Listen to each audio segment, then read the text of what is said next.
Hello and welcome to the Talk Norwich City podcast. I am so excited to get stuck into this yellow and green conversation today. 232 appearances, 17 goals, iconic ones at that. 0304 Norwich City First Division title winner, PFA Team of the Year 0304, former captain, blue and white batterer, Ipswich Town destroyer, Norwich City Hall of Famer, of course. It's Malky Mackay. Malky, how are you doing, mate? Hiya, Chris. Great intro. I'm not sure it's for me, but great intro. Thank you. I'll take that. How's life treating you? You all okay? Yeah, good. Still looking for 3 points on a Saturday, but enjoying it. Yeah, looking forward to talking to you today. Good man. We've got so much to discuss from your yellow and green roller coaster. I think it's probably fairly appropriate to say. And I think the best place that we should start is right back at the beginning. Rewinding, dare I say, to be brave with you, all the way to 1998 when you first signed for Norwich City. It was initially on loan, wasn't it? And of course, it was from the Goliath up north, which is Celtic. What was that like for you at that time, coming from such a massive club to then Norwich City down south? Sure. At the time, Chris, it was a terrific conversation I had with Jock Brown, who had come to me. It's from Celtic, director of football, and said to me that, listen, Norwich City have given us a call and they want to talk to you. Up to you. You don't need to go, but it's something for yourself. And I needed to get away. I was getting to that point where I just wanted to get my career kick-started, and I thought a move down to England would really do that. We played St Pat's in the UEFA Cup, and I played in that game over in Dublin. And it appears Bruce Reeve was over at the game, watched it, and then they put the bid in. The loan thing was actually just to get us over the weekend. Right. The deal had been done. My agent, Raymond Sparks, had moved Peter Grant down to a year before. And so he knew the club, well, and I'd spoken to Peter. He'd painted a really good picture of the football club. So when we flew down there, arrived at Stansted to be picked up by none other than Duncan Forbes, the late, great Duncan Forbes, who picked me up at Stansted. And I had a chat with him the whole way to Norwich. He filled me in on the history of the football club, which was great. And he's someone that for the 6 years then, hence, I had real good conversations with. So delighted to meet him, going, settling at the club. And we got the papers signed over the weekend. So it really meant that it was loan over the weekend with a permanent then on the Monday. Amazing. So that's the start of it. Well, and Malky, forgive me for asking, was this when we trained at Trouse rather than Colney, or were we at Colney then? No, we were up at Colney. It was not long after the start of that. Bizarrely enough, Chris, when I was about 12 or 13 years old, my school went down to stay during the summer in Suffolk, and we played against Ipswich youth team. We played against Jason Dezelle at under 12s, but we had a day where the club, Norwich City, allowed my school to go in to watch training one day. So the bus took us up from where we were staying. We were staying in Leiston in Suffolk, and we came up to Norwich for the day, and the bus took us up to Trouse, and we watched the first team train. I think Justin Fashanu was there playing at the time. There was a guy called Austin, I can't mind his second name, but he was the Scots lad that arranged it for us. He went to our school. So I actually was up at the old training ground as a 12-year-old watching Justin Fashanu train, and then 14 years later, turned up at Colney to actually then start myself. So strange little quirks. Love that. You've dropped some big names already, Duncan Forbes, Justin Fashanu. I mean, this is just brilliant, Malky. And a name that you've mentioned also is Bruce Reeve, and we don't really ever talk about Bruce, and that might be just because of the generation of guests, I guess, that we talk to. We hear a lot about Nigel Worthington, which I'm sure we'll go on to in a minute. We hear a lot about Chris Hughton, of course, Paul Lambert, who I'm sure you'll be familiar with, who crossed the border. But Bruce Reeve, what was he like, Malky, as a manager, and of course the man that signed you for the club? Did you enjoy working with him at Norwich City? Really enjoyed it. Very, very straightforward, Chris. You knew exactly where you stood with him. Was kind of cut from the old Sergeant Major mode. His father was in the army, and I think brought up his son in that ilk. Those that know, was a fantastic servant of Scotland. Played what a fabulous footballer, midfielder back in his day for club and country. Really good footballer, and had gone. And obviously, he was the man that signed Dennis Bergkamp at Arsenal. The famous signature of Dennis Bergkamp was done by Bruce. Although he had a tough time in at Arsenal as the manager. But he came up to, certainly when he spoke to me, it was very straightforward, very clear. You knew exactly where you stood with Bruce. And I really enjoyed working with him. It was a strange dynamic with him and Brian Hamilton. And I think what had happened was Brian had been brought in as a director of football, and then Bruce had been brought in as the manager a couple of weeks later, if memory serves me right. There was then a conversation concerning an assistant manager, and it was decided that Brian would then become Bruce's assistant. And certainly in the time they were there together, it didn't gel, and it never ever looked as if it was going to gel. They never looked like a partnership, and you could see that. And you could see that there was certainly some politics going on behind the scenes at that point. And even as a player, then you could actually, because you don't see too much as a player as far as that's concerned. But even then, the two of them didn't look as if it was a partnership that was due to last, to be honest with you. That is interesting, Malky. And you've spoken there about Bruce, and then obviously you've brought him up, Brian Hamilton, and of course Nigel Worthington. Now you are a manager yourself, a gaffer yourself. What sort of skills or qualities have you maybe used from those guys at Norwich City as the gaffer that you are today? That's a good question. I think Bruce's authenticity, I think, is something. I think if you're someone that's fairly straightforward and you tell players the truth, whether they like it or not is another matter, but you actually give them the kind of your opinion, then I think that's a lot easier for you as a manager going forward. And I think Bruce had a very straightforward way about him. You knew exactly where you stood. There was clarity of message, and there was an authenticity about him. And that's certainly something I took from him.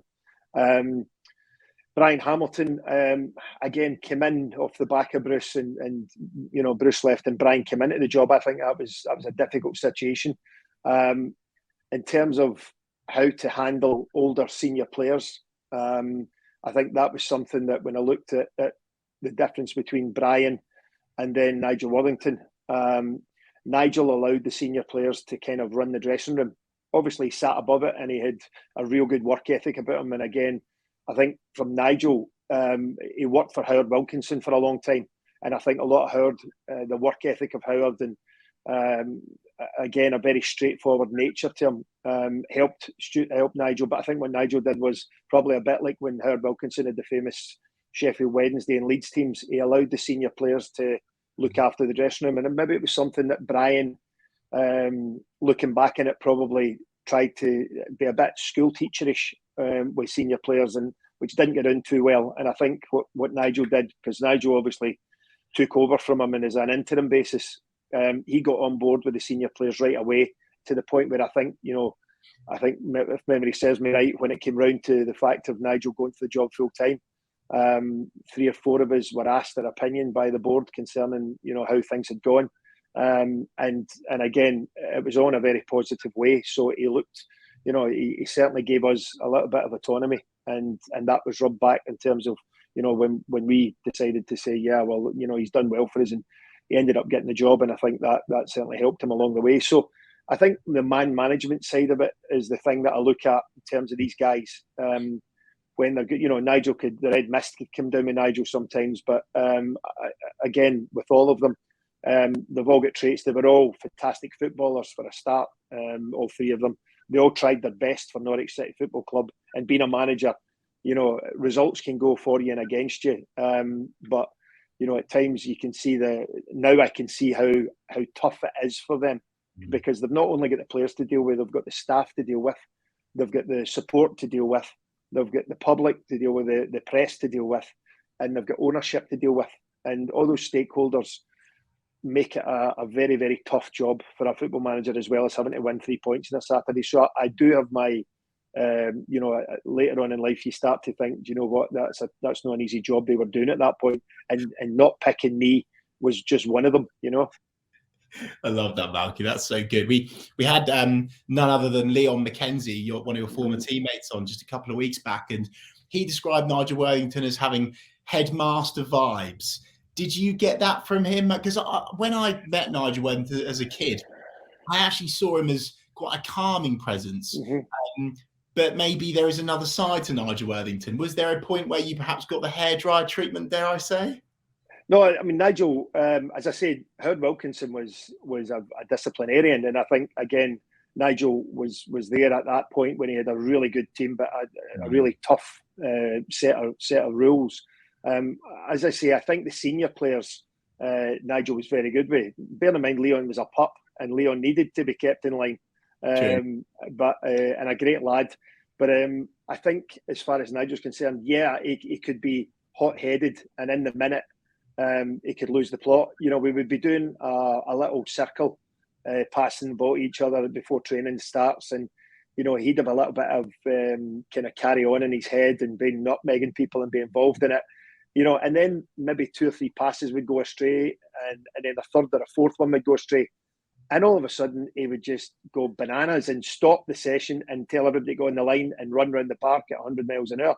And you come back thinking, what was that all about? He was actually involved with us. It was a fun session. But and I remember a night where he you know, one of our famous nights where we near the end of the season when we were in the way to promotion, where he was so animated and angry at half time that he kicked a skip.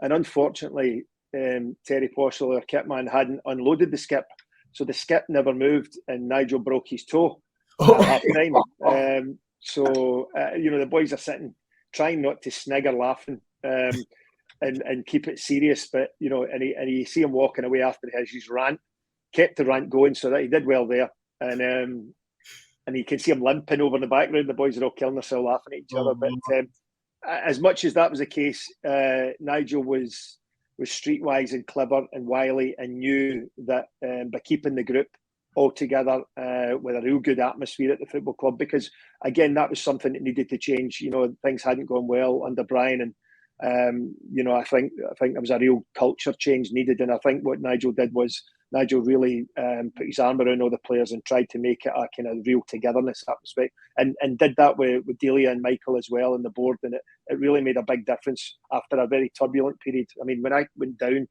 to Norfolk, to Norwich, there was about maybe 10, 11,000 people going to the games. We were, you know, at the bottom of round about the bottom of the league, mid to bottom of the league. There wasn't a lot going on. There wasn't. I don't think there was. You know, there wasn't a lot of excitement around about the football club or the football team for the city, as far as that's concerned.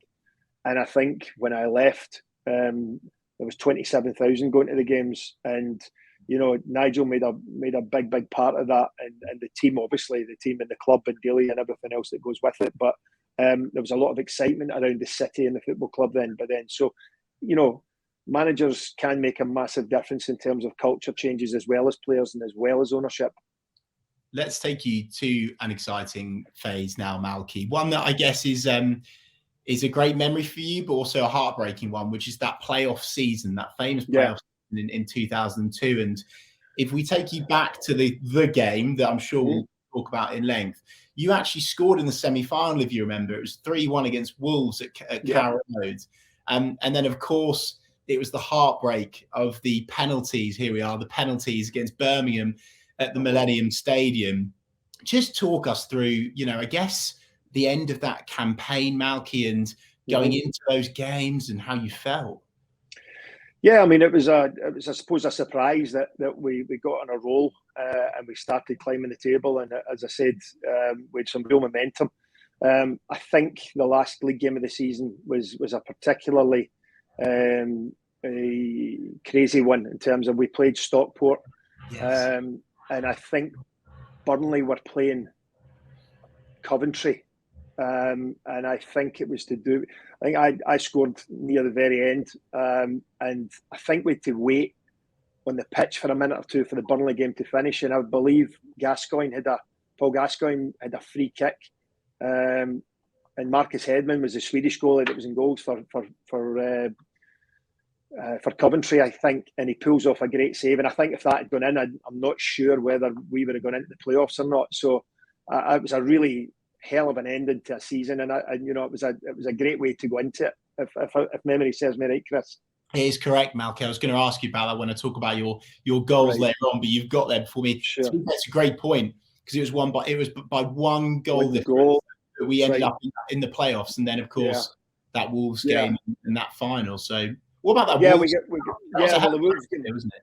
that was an interesting one, the Wolves thing, because I mean, they might have finished even 10, 12 points more than us. And I think they had just slipped out of second place in the last few weeks of the season.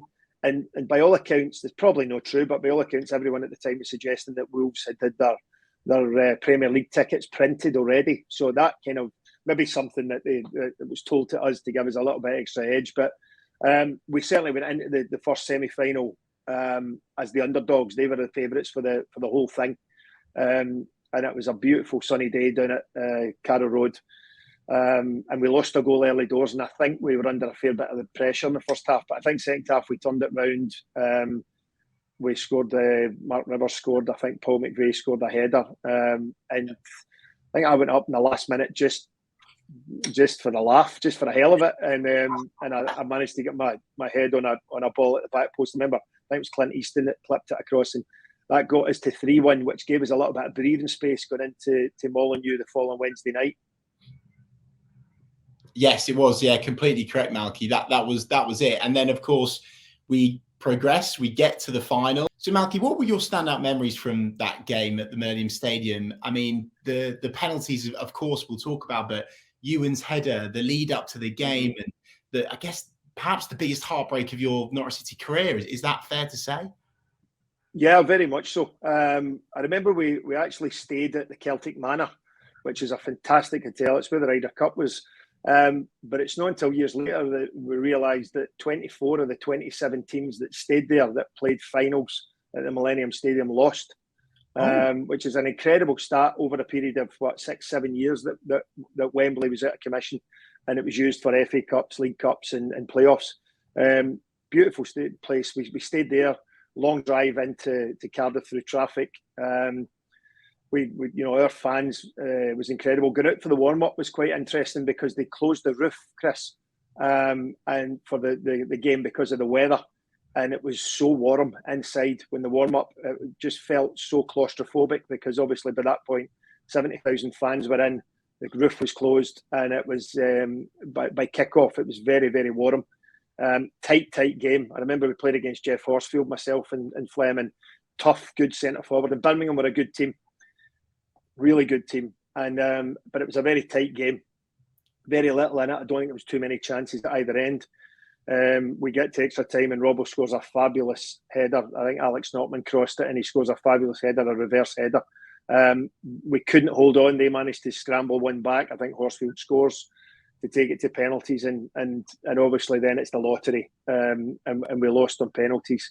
I think the overriding feeling, I was captain that night as well, and I think the overriding feeling, all families were there, and a real disappointment. We got on the coach, and it took us forever to get back. We had a long drive to get through from Cardiff to Newport even. And it took forever to get back to the hotel, and it was, you're sitting in your own thoughts. And it's funny because it wasn't until the summer where the fixture lists came out, and the team that goes up, usually the Premier League give them a really good game, an opening good game. And Birmingham, I saw that Birmingham got Arsenal at Highbury, Highbury or the Emirates. I'm not sure which one it was, but either way. Maybe it was Highbury at that point. And then ours came out, and Norwich City were starting at Grimsby at Cleethorpes. And we've got to do this 46 times again to try and get this. And I think that's where it really hit in, that, you do all that and we get to that point. They say the playoff final is the best way to win it. It's also the worst way to lose it, especially on penalties. Absolutely, mate. I mean, I'm quite fortunate, I guess, as a fan, because I witnessed us lose that final. I was in tears as a kid, so thanks for that. But then, of course, later on, perhaps a decade later, we then go and win it under Alex Neil. So I totally agree. The best place to win, the worst place to lose. Malky, fast forward just ever so slightly to this moment. Let me show you this picture. Any memories from this game at all? Yeah, that was a fabulous one. I think was that where we scored I scored the 2 goals against Ipswich. Would that be that? Correct. Don't swear on this podcast, Malky. 2004. Great memory. And it was actually your 200th appearance for the club, wasn't it? And it's all very well and good scoring one, but scoring two as a defender, I mean, that's something that has just obviously written you in Norwich City folklore forever. And what were your memories from that moment, that game, that day?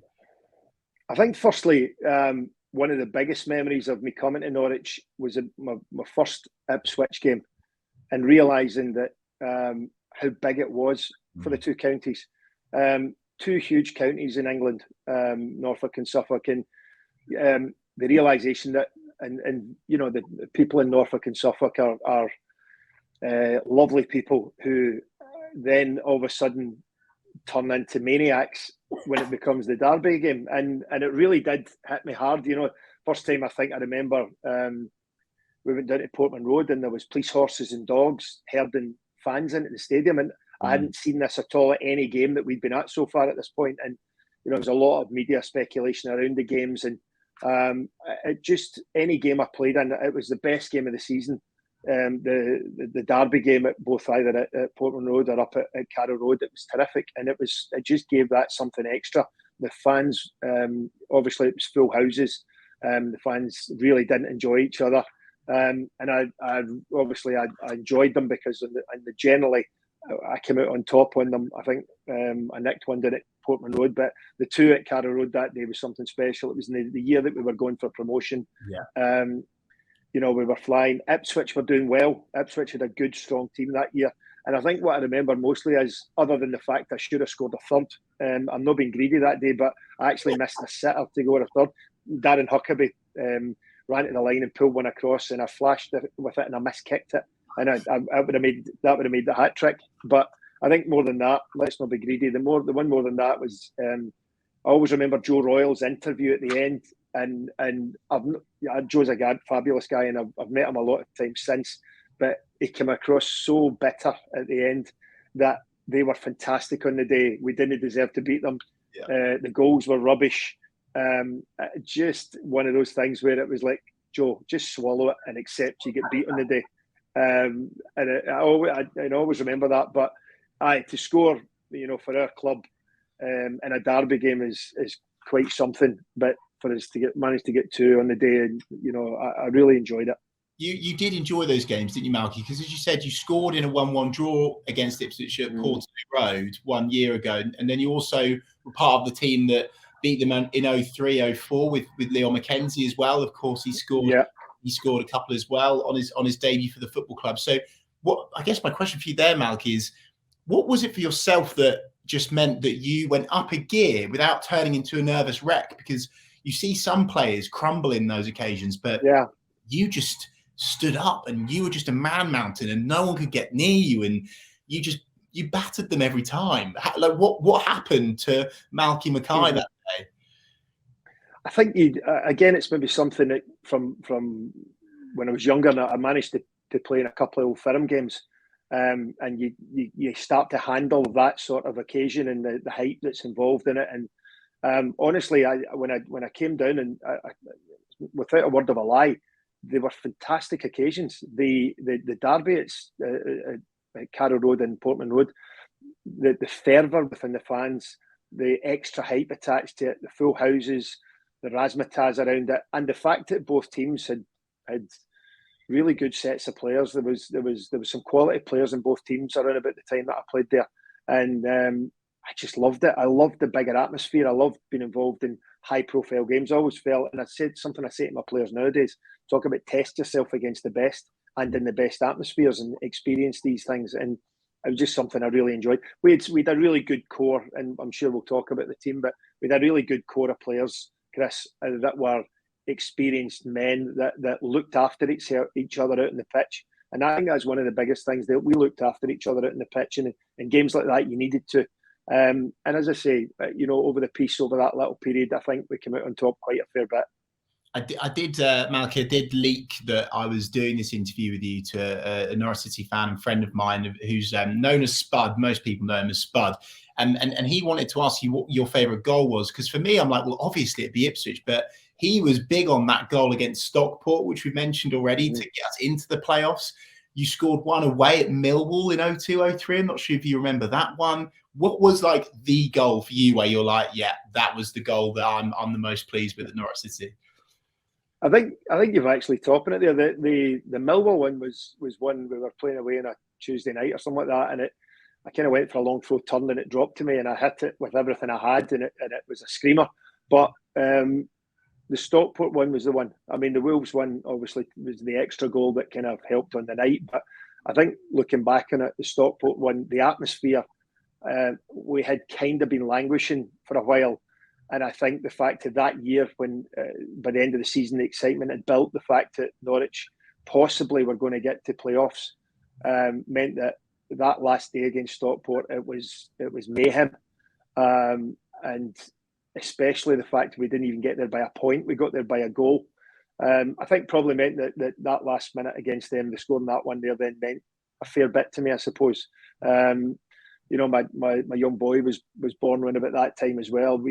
My girlfriend then wife moved in with me to Norfolk, big commitment, and the two of us were down there, and we had Callum down there in the Norwich and Norfolk, and he was, you know, just months old, and he was at the game with her, and I think a culmination of a lot of things meant it was a very special time in my career. Amazing. And I love the fact that you scored so many times against Ipswich that it's almost just become a standard for you, Malky. You're not bothered about those goals. Malky, you've spoken about the core group and you've spoken about how important that group was. And of course, prior to this conversation and all of our conversations on Talk Norwich City, we get you to send your best Norwich City 11 in. We have got it in front of us now, Malky. This is some side. This is some side. I mean, talk me through this team from back to front, Malky. I guess sure. I guess we should start with Greeno. I mean, and my memories of Greeno were that he could lob a ball from like over the halfway line with like one finger. He was just absolutely ridiculous. What were your sort of your memories of Robert Greene in between sticks? He's a terrific boy. We're still friends to him to this day. And Greenie was the understudy to Andy Marshall. And Andy Marshall was a fabulous goalkeeper for Norwich City and another good friend who's still in football. And Andy had been an England under-21 goalkeeper. It was probably getting to the point where it was time for him to move on. We had young Greenie coming through underneath him, clearly had potential, but was really sloppy. And as a youngster, was someone that the senior players were always getting on at and training to tidy himself up at training. And, you know, it was one of those ones where you could see the potential there, but I need him to, he was very relaxed and laid back as a boy. And it was a case of, and he'll probably say this himself, when he was young, he was a bit sloppy in training and, you know, he was always just seen as Andy's understudy. I think he came in for if memory serves me right, Chris, he came in for a derby game against Ipswich, and it might have been his first ever game. And he came in and he was fantastic on the occasion. Now, he had a really experienced back four in front of him, and myself and Flem in front of him, and I think made a difference to him. But you know, what a way to take the jersey and, you know, not relinquish it and go and end up have a fabulous career and end up being an England international footballer. So great to have Robin goals, and I've got him there. And, you know, Andy Marshall was a great goalie as well, but Greenie just shades it and goes in goals. We tend to always put Robert Greene over. We've had Andy Marshall on the podcast. We've spoken about him crossing the border. Don't worry, friend of the channel, but we always tend to side with Greeno because of that. And Malky, I'll tell you a player that often doesn't get praised, apart from when Darren Huckabee talks about him, and that is Mark Edworthy. You've put him in your team. Why have you put Mark Edworthy in there? I'll tell you why, because Eddie, we were light probably at fullback. Dan Kenton was in round about the squad. He was young, and I think Nigel Worthington, when he was building this team that we had that year, was still looking out for some other cover or somebody. And Eddie came into us just before the season started. They kicked off on the Saturday, and I think they signed him on the Friday afternoon. I think we went to Bradford, and they put him on the bench for the Bradford game. And it was you know, Eddie had played at a couple of other clubs, had been a reasonably experienced player. Came into the club on a free transfer, met the guys, was very, very comfortable walking into the dressing room, a very easygoing character who you clearly saw knew his way around English football and dressing rooms, immediately endeared himself to the guys, and came on at half-time in the Bradford game, in the first game of the season, and didn't come out the team the whole season. Yeah. Steady Eddie. He played every week at right back. He was part of the group. He was a good guy. He gave a 7 out of 10 performance every week. And that year, he was terrific, Chris. And honestly, great guy, great professional footballer, kept himself really well, adapted, him and his wife adapted to the club and the city and the county really well. And ended up getting into the team and doing really well. So that's why he has to go in it right back. Malky, a player that you've featured in a left back is, of course, Adam Drury. Now, we always like to have surprises on the Talk Norwich City podcast, and he has sent in a message to read to you, Malky. So hold your breath. Well, let's see if it's a nice one or not. Adam Drury says, during my time with Malky at Norwich, there are plenty of great things I can say about him. He was the leader for me, and I was disappointed the way it ended. He scored important goals, iconic goals. Any game, not just the big games. He really looked after me. Everyone says that I couldn't get near Hucks up his side, but that was because Malky never let me leave his. I've never seen anyone eat as much pre-match. I had to get in before him. If not, there was nothing left. He had a Sunday dinner portion every time. When I became captain, Malky helped me massively. He could have been arsey, but he wasn't. Him and Flem had a great partnership together too. And having him alongside him helped him, actually, because he moaned more than Malky, which covered for Malky because he loved to moan too. Hope him and his family are keeping well. From Adam Drury. What's your response to that? Brilliant. Terrific. What a fabulous young man. A great signing. A great signing from that. Again, you know, you've asked me about managers. Managers fall or die on signings as well. And Edworthy was a great signing. Adam Drury was an incredible signing for Norwich City, and what a servant. We got him from Peterborough, as far as I'm aware. He was stepping up a division. Not always the easiest thing to do. Championships are really, there is a jump from the Championship down to the first. And he came in and he absolutely hit the ground running. He was so quick, very comfortable in the ball. And he had to do, I mean, he was a great defensive fullback. Had to be, because Hucks never saw our side of the halfway line. So he had everybody running up and down that line. And he was a great foil for me because he was so quick, could cover around me and I could talk to him. Really enjoyed playing alongside him, and you know, went on to be an incredible servant for the football club, captained the club. And yeah, he was playing there alongside myself and Flem, but you know, he embraced the step up really well. It settled into the area. And again, I thought it was a great, as a manager, you never want to care about either fullback. You want them just to go in and those two guys to play every week, the whole season. And I think, you know, people just forgot about having to pick a left back for years because Adam was just the guy that you would put in there. And that's great testament to a professional footballer. So good to hear from him. What's your response to the Sunday dinner portions, though, Malky? Did you take all of the grub pre-match, or? I'm wondering, he must have some sort of brain phase there. I was a salad. I had a salad every pre-match. I had a few lettuce leaves, bit of tomato, bit of cucumber, right, okay. Very little else. Must have been. I think it was Flem he's thinking of. Oh, right, okay. Well, speaking of Flem, I have another surprise for you, Malky. He has sent in a video for you. Let's see what Craig Fleming says about Malky Mackay. When people look back and remember Malky, they'll remember the charismatic, big character, Braveheart type guy, dominating both boxes, scoring iconic goals for the club at very important times in the club's history. And, you know, to be fair, all that is spot on. In an era where most teams had big number nines, Malky could hold his own with all of them, very rarely getting dominated against some very, very big, powerful guys. But for me, I think Malky's biggest strength was probably his football intelligence, his knowledge of the game, his positional sense.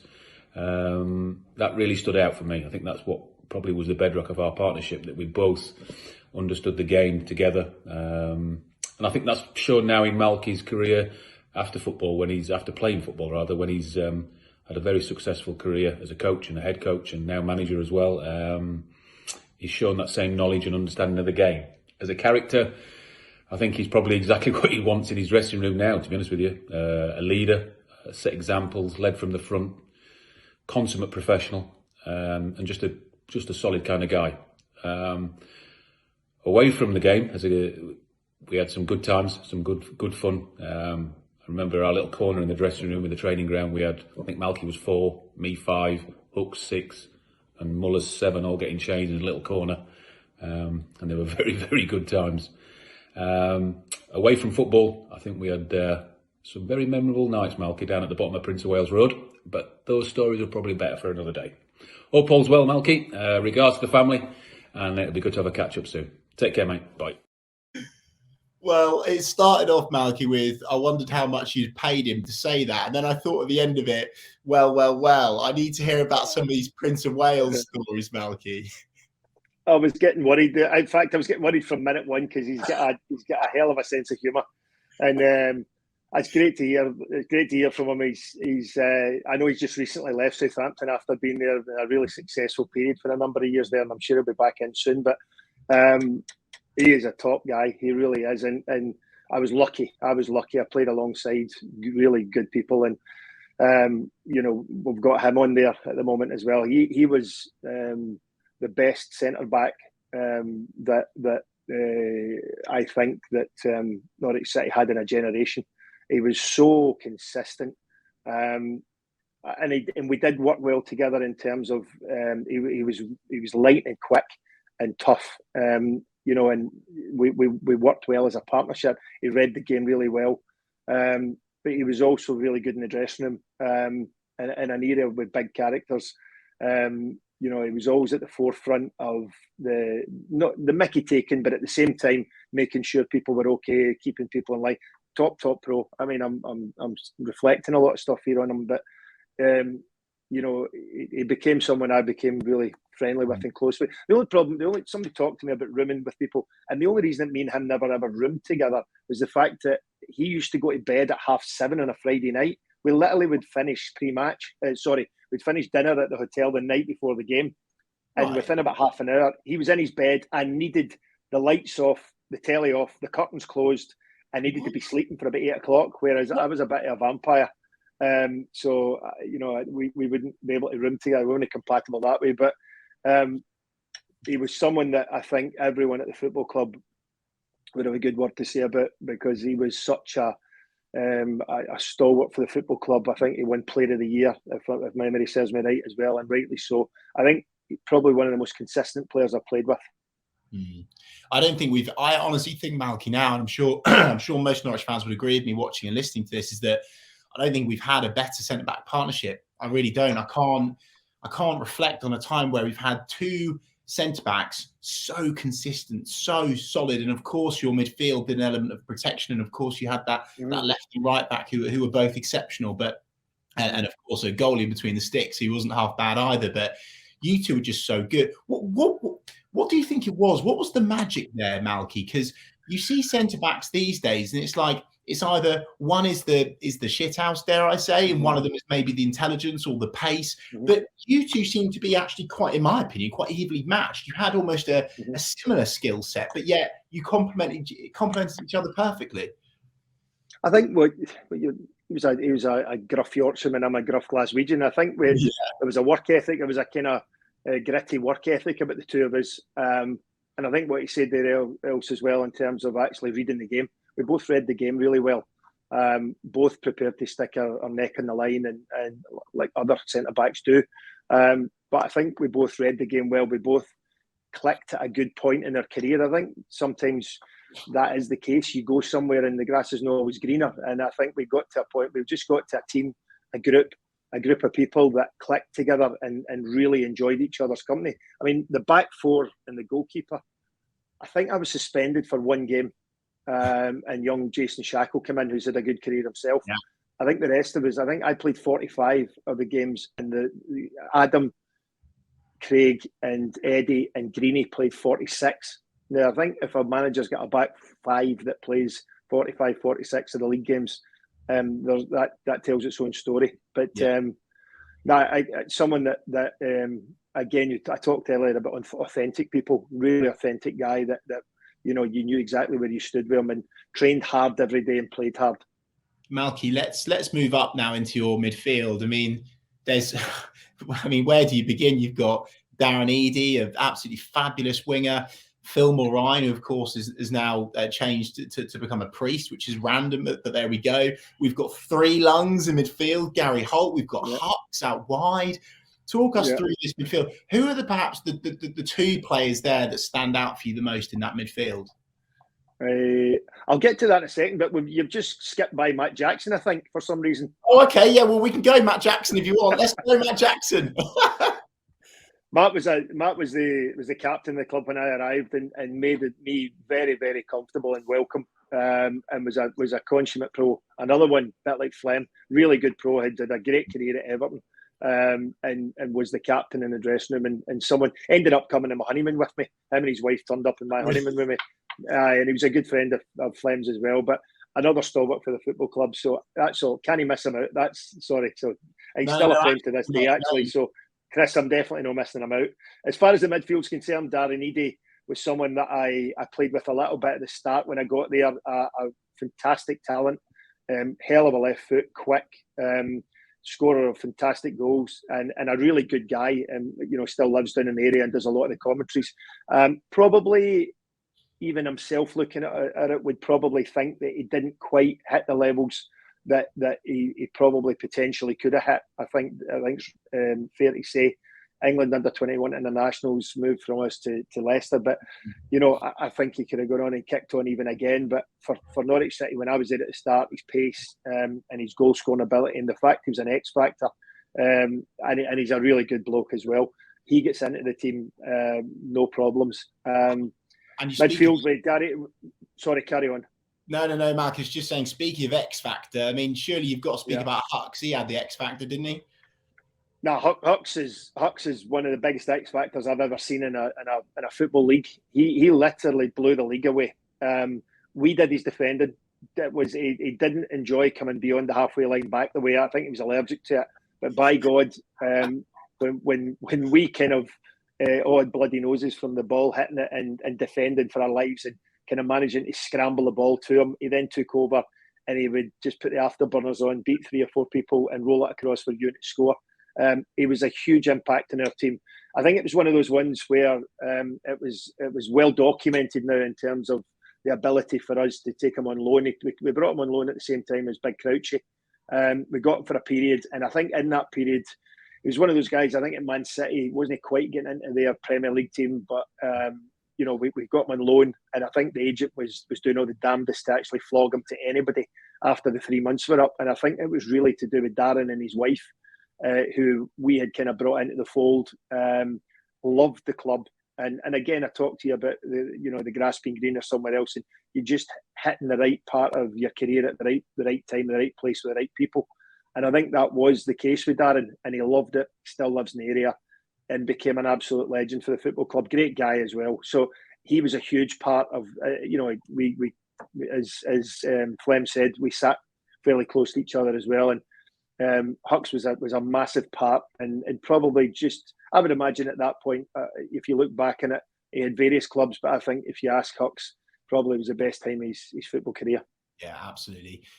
Very much a friend of the channel, Hucks is, Malky, so we can't compliment him too much. Let's quickly move on. Of course. Into Philip Mulrine and Gary Holt, 3 lungs. I mean, that's a partnership in the middle of the park, isn't it? Very much so, and I'll tell you why. Holty and Mullers really complemented each other. Gary I'd known from Celtic. Gary had a really interesting background and was a chef in the army. And Lou McCarry was at the British Army Cup final as a guest of someone, and actually saw him play in the final and took him as a bet, really not a bet, but took him as a punt to Celtic.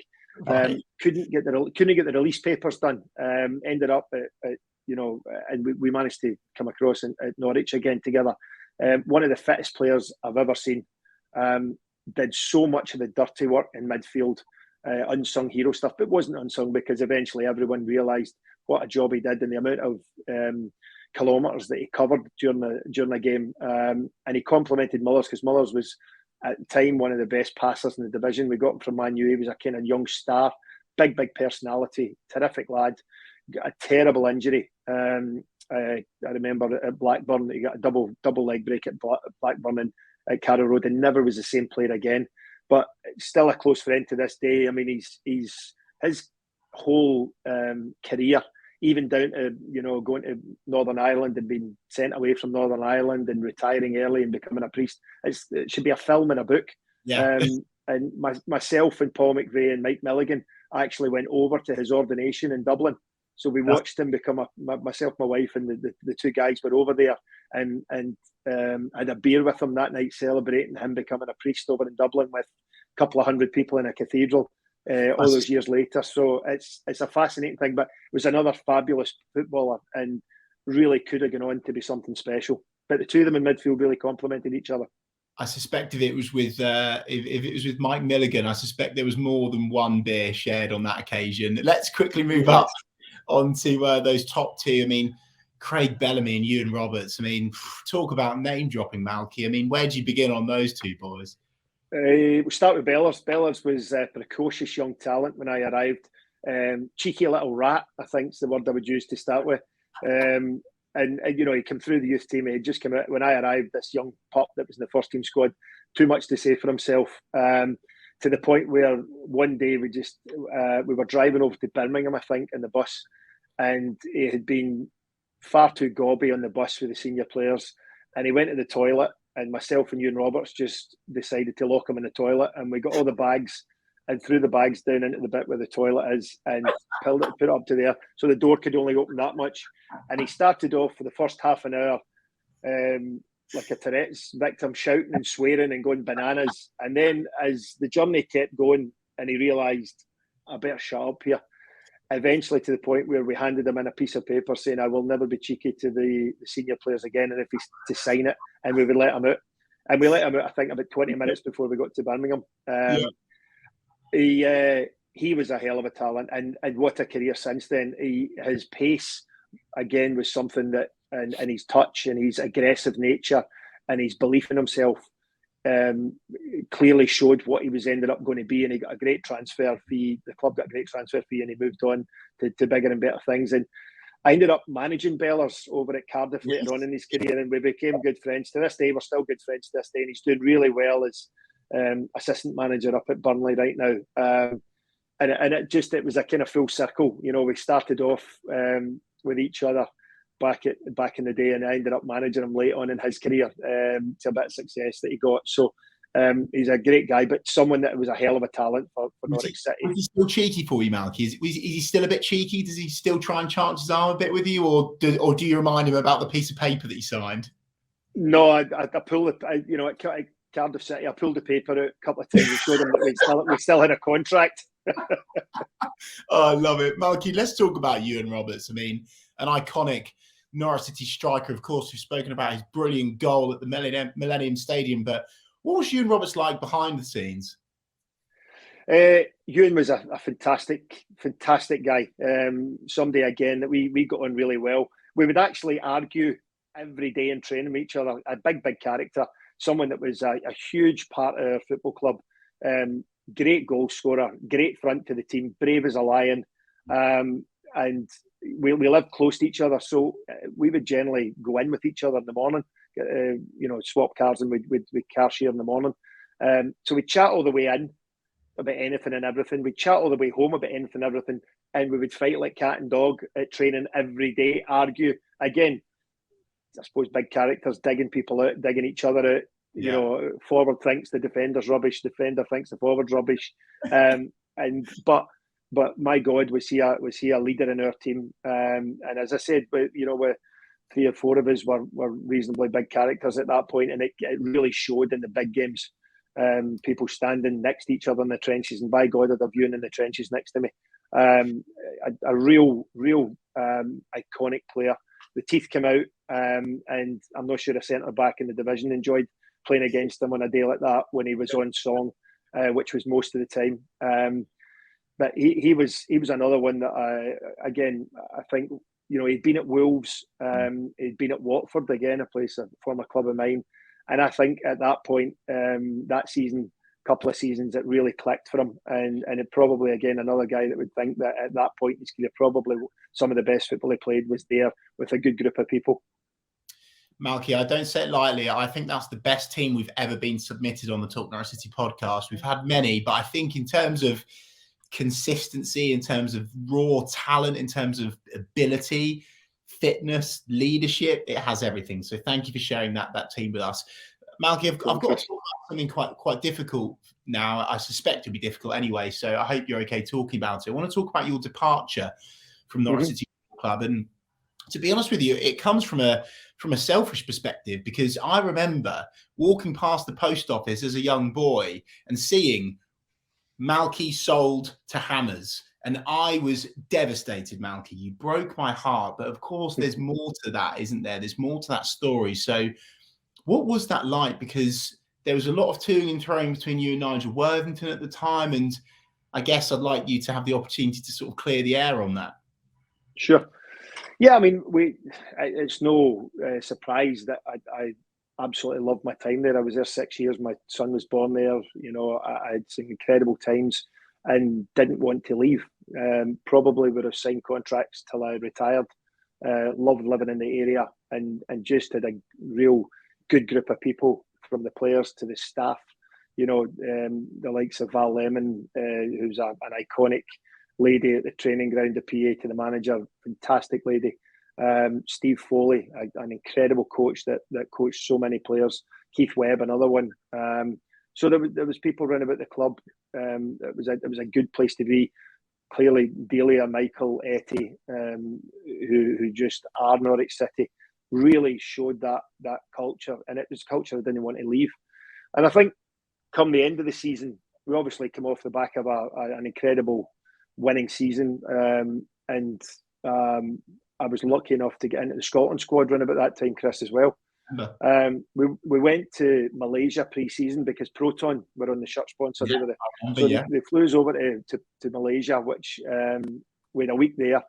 And while we were over there in one of the training sessions, young David Bentley had come in from Arsenal on loan, and he slipped on a dreadful surface we were playing on, and he slipped in training, and he careered into me and caught my ankle, and kind of tore my ankle ligaments, but only a little bit, but tore them enough that it put me out for like maybe a week, 10 days. So I came back from it, and I saw that we had signed a couple of players. We'd signed Gary Docherty and Simon. What's the second name? Simon Charlton. Yeah, both who would play centre backs as well. So I always remember we came back to train back at Colney again, and the weather had made the pitches hard, and I was slightly limping back at training again, maybe back a week or so too early. I wanted to be fit and ready for Palace and Newcastle and Arsenal and everything that was the start of that season. Yeah. And was probably slightly limping a little bit still, but nothing that was going to take anything other than a little bit of time to get back fit. But sensed a change, I suppose, in how I was being viewed. And then we went away. I never got picked for the first game of the season, which I was disappointed with. And then right away, we went away on international duty, myself and Gary Hope, because it was right then. And we were due to play Spain in Spain, and then back home at Slovenia in the European qualifier. And I was really proud of the whole Scotland situation, because it came really late in my career, and incredibly proud that I'd managed to get caps. So we were over there, and the Coventry physio was with us at the time. And he approached me and said, I'm due to go on holiday when we come back from this, but I'm hearing I'm doing a medical on you for Coventry. And I was like, what? I says, no, you're not doing it. It must be the wrong guy you've got. We then played Spain on the Friday night in Spain, and it was again a hell of a night in your life. We played them. We drew one each with them. The lights went out with 10 minutes to go. I think one of our guys had cut the power cord to get us out there with a draw. But rooming with Holty, and the following morning I woke up and Nigel phoned and asked us how we were. I said, I am fine. I said, did you watch the game last night? And he hadn't seen the game, but myself and Gary did well and had just played for Scotland against Spain in Spain. And then he said, listen, I'll get to it. Coventry have bid for you, and I've accepted it. So you're away for another 10 days. So go and talk to them, and that's probably the last we'll see of you then. And it was a real shock. I was sitting I would just come off the back of a high of the Spain game. The following morning, sitting there getting ready to do the warm down, and that hits you, thinking I'm going into the Premier League with my club. So that then means okay, there's a situation where I've got to deal with this now, because clearly the manager in my club has decided that he's going in another direction, and that's fair enough. That's life, and being the manager myself, if a manager makes a decision, that's life. Me saying to him, "You're making a mistake, give me another chance," it doesn't really work like that, and the manager's already made his mind up. So I spoke to my agent. I decided that wasn't the move for me. Coventry wasn't the move for me. And when West Ham, obviously, news got out then that I was going to be up for grabs. West Ham, who'd been relegated to the Championship, and Alan Pardew was desperate to then sign me. And this was all run about when Scotland were playing Slovenia. So I played the game, and it appeared that there was a discrepancy in what they were wanting from Coventry to what they were wanting from West Ham. So, I think it's been documented. I had a 6 a.m. phone call to Nigel Wellington. No idea where he was at that point, but he certainly vented, and he felt the full force of my thoughts on him in terms of how he wants to deal with me leaving. No qualms that he wanted me to leave. But there's a way of doing it, and I think what I suggested was just around about that time, my conversations with him, that we'll let both the local public and Delia know exactly what I felt in terms of my loyalty to the club, and maybe the club's then decision is to, if it's going to let me go, then to decide to do that in a manner that befitted how we both treated each other. And that was the little point at the end. And fortunately, Neil Doncaster, who was the chief executive at the time, was a very good CEO, and he was actually the Scottish League's CEO just now. Yeah.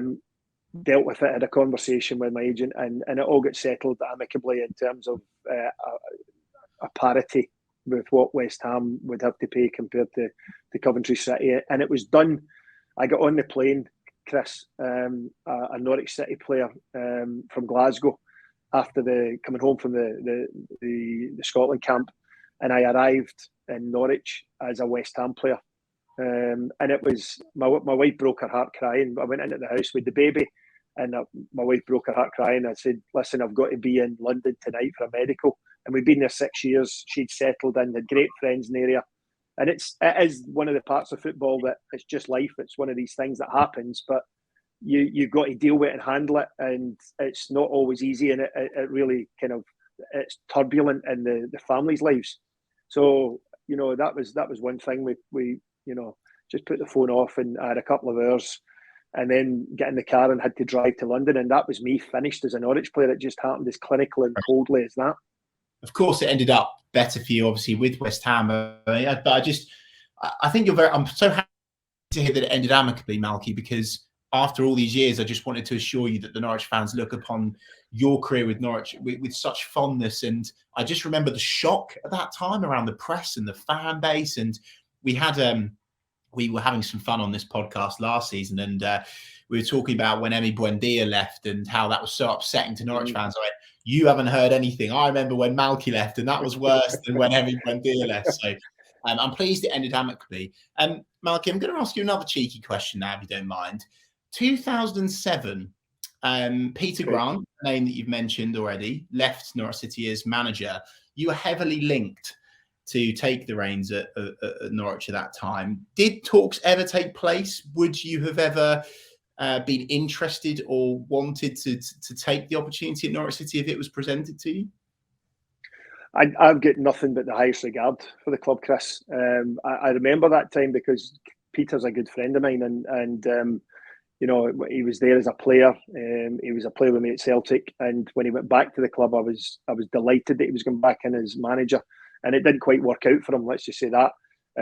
But I saw that my name had been mentioned around about that point. It wasn't something that ever caught fire, I suppose is the word I would use. But I've got nothing but the highest regard for the football club. Love the club, and I'm in management as well. So it's a great football club. Delia and Michael and Etty are people that I hold in incredible regard. The support of the fan base. They gave me so many good times, so much happiness in my career. As I say, my son was born in the Norfolk and Norwich hospital. So as much as we were only there for 6 years, there's a little slice of us that are Norfolkers, and we were taken into the parish of Thorpe St Andrew really well, and the people there, and we've still got loads of friends in the area. So I've been back a couple of times to watch games, and I've got nothing but the best and highest regard for the football club. It was something that of course, being a manager there of Norwich City would have been as big an honour and highlight as it would be in a player. So, who knows? Who knows? I'll take that. And obviously, you've been back since as well with Cardiff, and I remember that was a hell of a game because there was a very dodgy Leroy Fer goal, if you remember. Yeah, and it all on the sidelines. So. Yeah, I remember it. As I say, it is a bit emotional. It was emotional going back there with another team as the manager of another team. And I was given a lovely welcome. I remember it.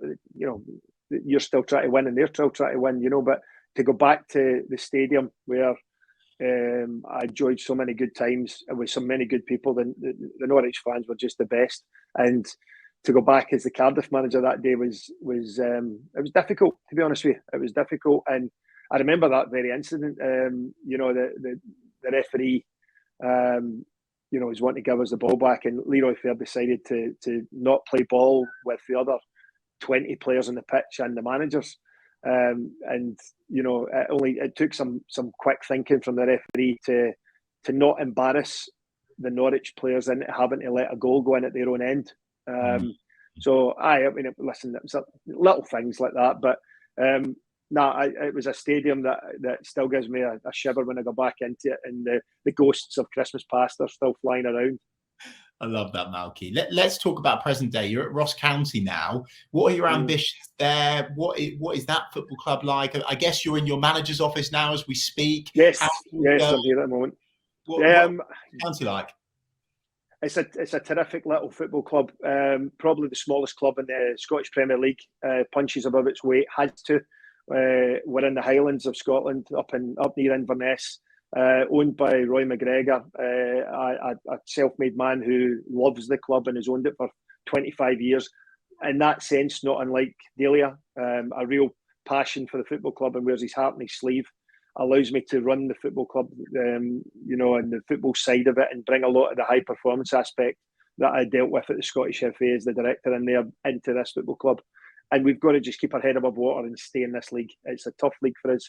We've come up against Celtic and Rangers, and we get 2,500 fans, and they get 70,000 fans. So it's difficult at times.